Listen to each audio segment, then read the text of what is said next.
Voice എഐയുടെ ലോകത്ത് വലിയ tech കമ്പനികളെ വെല്ലുവിളിക്കാൻ ഒരു പുതിയ ഓപ്പൺ സോഴ്സ് മോഡൽ എത്തിയിരിക്കുകയാണ്. അപ്പോൾ റിസംബിൾ എഐയിൽ നിന്നുള്ള ഈ പുതിയ ടെക്സ്റ്റ് സ്പീച്ച് മോഡലിനെ കുറിച്ചാണ് നമ്മൾ ഇന്ന് സംസാരിക്കാൻ പോകുന്നത്. ഇതിന്റെ പേര് ചാറ്റർബോക്സ്.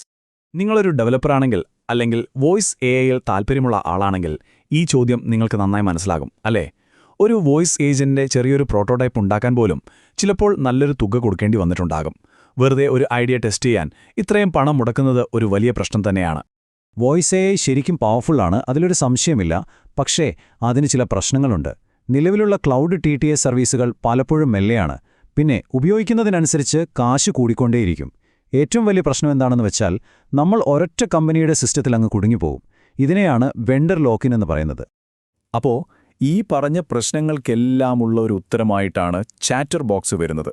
ഇതൊരു പുതിയ ഓപ്പൺ സോഴ്സ് വെല്ലുവിളിയാണ്. നിലവിലുള്ള സിസ്റ്റങ്ങളെ ശരിക്കുമൊന്ന് പിടിച്ചുകുലുക്കാൻ കഴിവുള്ളൊരു മോഡൽ. ഈ ഒരു താരതമ്യം കണ്ടാൽ സംഭവം വളരെ ക്ലിയറാകും. നോക്കൂ, ക്ലൗഡ് TTSൽ നമ്മൾ എപ്പോഴും API കോളുകൾ ചെയ്യണം. അതായത് ഓരോ തവണയും അവരുടെ സെർവറിലേക്ക് ഒരു റിക്വസ്റ്റ് അയക്കണം, അതിന് പൈസയും കൊടുക്കണം, റേറ്റ് ലിമിറ്റുകളും ഉണ്ടാകും. എന്നാൽ ചാറ്റർബോക്സിന്റെ കാര്യം അങ്ങനെയല്ല. അത് നമ്മുടെ സ്വന്തം കമ്പ്യൂട്ടറിലാണ്, അതായത് ലോക്കലായിട്ടാണ് പ്രവർത്തിക്കുന്നത്. അതുകൊണ്ട് എത്ര വേണമെങ്കിലും ഒരു പരിധിയുമില്ലാതെ ഫ്രീ ആയിട്ട് നമുക്ക് ഓഡിയോ ജനറേറ്റ് ചെയ്യാം. ഒരു വെണ്ടർ ലോക്കിനും ഇല്ല. ശരി, ഇനി നമുക്കിതിന്റെ ഏറ്റവും പ്രധാനപ്പെട്ട ചില ഫീച്ചറുകളിലേക്ക് ഒന്ന് ആഴത്തിലിറങ്ങിച്ചെല്ലാം. ഇതിന്റെ വേഗത, വോയിസ് ക്ലോണിംഗ് ചെയ്യാനുള്ള കഴിവ്, പിന്നെ നമുക്ക് കിട്ടുന്ന കൺട്രോള്, ഇതൊക്കെയാണ് ചാറ്റർബോക്സിനെ ഒരു ഗെയിം ചേഞ്ചറാക്കുന്നത്. ഓക്കെ, ഇത് ഫ്രീ ആണെന്നത് തന്നെ വലിയൊരു കാര്യമാണ്, അല്ലേ?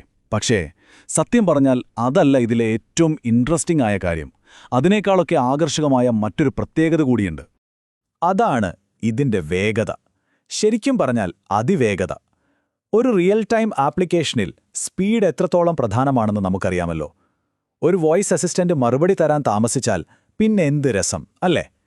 അപ്പോ ചോദ്യം ഇതാണ്, ചാറ്റർബോക്സിന് എത്രത്തോളം വേഗതയുണ്ട്? വെറും 180 മില്ലി സെക്കൻഡ്, അതിലും താഴെ. ഓർക്കണം, ഇത് നിങ്ങളുടെ സ്വന്തം കമ്പ്യൂട്ടറിൽ ലോക്കലായിട്ട് നടക്കുന്നതാണ്. ഒരു ക്ലൗഡിലേക്കും API കോളൊന്നും പോകുന്നില്ല. ഒരു ടെക്സ്റ്റ് ഓഡിയോ ആയി മാറാൻ എടുക്കുന്ന സമയം അത്രയുള്ളൂ. ശരിക്കും റെസ്പോൺസീവായ, നാച്ചുറലായി തോന്നുന്ന വോയിസ് ഏജന്റുകൾ ഉണ്ടാക്കാൻ ഈ ഒരു സ്പീഡ് മതി. പിന്നെ ചാറ്റർബോക്സിന് ഒരു മോഡൽ മാത്രമല്ല ഉള്ളത്, 3 എണ്ണമുണ്ട്. ഓരോന്നും ഓരോ ആവശ്യത്തിനാണ്. ടർബോ മോഡൽ, പേരുപോലെ തന്നെ സ്പീഡിനാണ് പ്രാധാന്യം കൊടുക്കുന്നത്. വോയിസ് ഏജന്റുകൾക്കൊക്കെ ഏറ്റവും നല്ലത് അതാണ്. പിന്നെ മൾട്ടി ലിംഗ്വൽ മോഡലുണ്ട്. അതിൽ 23 ഭാഷകൾ വരെ സപ്പോർട്ട് ചെയ്യും. വോയിസ് ക്ലോണിംഗ് ഉണ്ട്. അവസാനമായി ഒറിജിനൽ മോഡൽ. ഇതിലാണ് സംഭാഷണത്തിൽ കൂടുതൽ ഭാവങ്ങളും നിയന്ത്രണങ്ങളുമൊക്കെ കൊണ്ടുവരാൻ പറ്റുന്നത്. അപ്പോൾ നമ്മുടെ ആവശ്യമനുസരിച്ച് തിരഞ്ഞെടുക്കാം. ഇനി ഇതിന്റെ ചില കോർ ഫീച്ചറുകൾ നോക്കാം. ഡെവലപ്പർമാർക്ക് ശരിക്കും ഇഷ്ടപ്പെടുന്ന കുറേ കാര്യങ്ങൾ ഇതിലുണ്ട്. ഒന്നാമത്തത് സീറോ ഷോട്ട് വോയിസ് ക്ലോണിംഗ്. അതായത് വെറും 10 സെക്കൻഡ് ഓഡിയോ കിട്ടിയാൽ മതി, ആ ശബ്ദം അതുപോലെ ക്ലോൺ ചെയ്യാം. പിന്നെ ഉണ്ടാക്കുന്ന ഓഡിയോ ട്രാക്ക് ചെയ്യാൻ വേണ്ടി ഒരു വാട്ടർമാർക്കിംഗ് സിസ്റ്റം ഇതിൽ തന്നെയുണ്ട്. ലൈസൻസ് ആണെങ്കിൽ MIT ലൈസൻസ് ആണ്, അതുകൊണ്ട് യാതൊരു നിയന്ത്രണങ്ങളുമില്ല. ഏറ്റവും പ്രധാനം, പൈത്തണും ടോർച്ചും ഉപയോഗിച്ച് നമ്മുടെ സിസ്റ്റത്തിൽ തന്നെ ഇത് പ്രവർത്തിപ്പിക്കാം.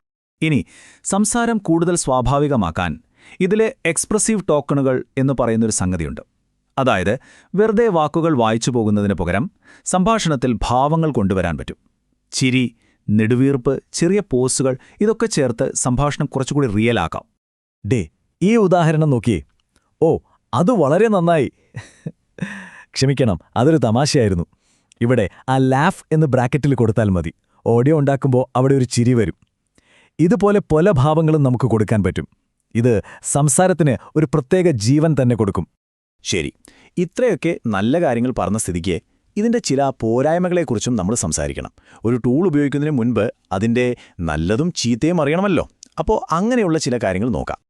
അപ്പോൾ എന്തൊക്കെയാണ് ശ്രദ്ധിക്കേണ്ടത്? ഒന്ന്, ചിലപ്പോൾ ഔട്ട്പുട്ട് കേൾക്കുമ്പോൾ ഒരു ഓവർ ആക്ടിംഗ് പോലെ തോന്നാം, പ്രത്യേകിച്ച് വലിയ ടെക്സ്റ്റൊക്കെ കൊടുക്കുമ്പോൾ. പിന്നെ ഓഡിയോയുടെ അവസാനം ചെറിയ ശ്വാസമെടുക്കുന്ന പോലത്തെ ശബ്ദങ്ങളൊക്കെ വരാൻ സാധ്യതയുണ്ട്. അതൊക്കെ ചിലപ്പോൾ ട്രിം ചെയ്യേണ്ടി വരും. പിന്നെ ഇത് ശരിക്കും നന്നായി പ്രവർത്തിപ്പിക്കണമെങ്കിൽ ഒരു നല്ല GPU കയ്യിൽ വേണം. CPUവിൽ ഇത് കുറച്ച് സ്ലോ ആണ്. ടോർച്ച് ഇൻസ്റ്റാൾ ചെയ്യുന്നതും ചിലർക്ക് കുറച്ച് ബുദ്ധിമുട്ടായി തോന്നാം. അവസാനമായി, വോയിസ് ക്ലോണിംഗ് ഒരു ശക്തമായ ടൂൾ ആണെങ്കിലും അതുമായി ബന്ധപ്പെട്ട ധാർമ്മികമായ പ്രശ്നങ്ങളെക്കുറിച്ച് നമ്മൾ ബോധവാന്മാരായിരിക്കണം. ഓക്കെ, അപ്പോൾ ചാറ്റർബോക്സ് എന്ന ടൂളിനെക്കുറിച്ച് നമ്മൾ സംസാരിച്ചു. ഇനി നമുക്ക് കുറച്ചുകൂടി വലിയൊരു ചിത്രത്തിലേക്ക് നോക്കാം. വോയിസ് AI എന്ന ഫീൽഡിൽ തന്നെ ഒരു വലിയ മാറ്റം ഇപ്പോൾ സംഭവിച്ചുകൊണ്ടിരിക്കുകയാണ്. ഈ മാറ്റത്തിന്റെ ഏറ്റവും വലിയ തെളിവാണ് കമ്മ്യൂണിറ്റിയുടെ പിന്തുണ. ഗിറ്റ്ഹബിൽ ഇതിനകം തന്നെ 16,000-ൽ കൂടുതൽ സ്റ്റാർസ് ഈ പ്രോജക്റ്റിന് കിട്ടിക്കഴിഞ്ഞു. അതിൽ നിന്ന് തന്നെ മനസ്സിലാക്കാം ഡെവലപ്പർമാർ എത്ര ആവേശത്തോടെയാണ് ഇതിനെ കാണുന്നതെന്ന്. അപ്പോൾ യഥാർത്ഥ കഥ ഇതാണ്. ഹൈ ക്വാളിറ്റി വോയിസ് AI ഒടുവിൽ ഓപ്പൺ സോഴ്സിലേക്ക് വരികയാണ്. അതും വളരെ സീരിയസ് ആയിട്ട്. ചാറ്റർ ബോക്സ് അതിനൊരു തുടക്കം മാത്രമാണ്. നമ്മൾ LLMകളുടെ കാര്യത്തിൽ കണ്ടില്ലേ, അതുപോലൊരു വിപ്ലവം ഇപ്പോൾ വോയിസ് AIയുടെ ലോകത്തും സംഭവിക്കാൻ പോവുകയാണ്. പവർഫുള്ളായ ടെക്നോളജി എല്ലാവർക്കും ലഭ്യമായിക്കൊണ്ടിരിക്കുന്നു. അപ്പോ ചോദ്യം ഇതാണ്: ഒരു പരിധിയുമില്ലാതെ നല്ല വേഗതയിൽ സൗജന്യമായി ഉപയോഗിക്കാൻ പറ്റുന്ന ഇങ്ങനെയൊരു വോയിസ് AI ടൂൾ നിങ്ങളുടെ കയ്യിൽ കിട്ടിയാൽ നിങ്ങൾ അതുകൊണ്ട് എന്തു നിർമ്മിക്കും? എന്തൊക്കെ പുതിയ സാധ്യതകളാണ് നിങ്ങൾ അതിൽ കാണുന്നത്?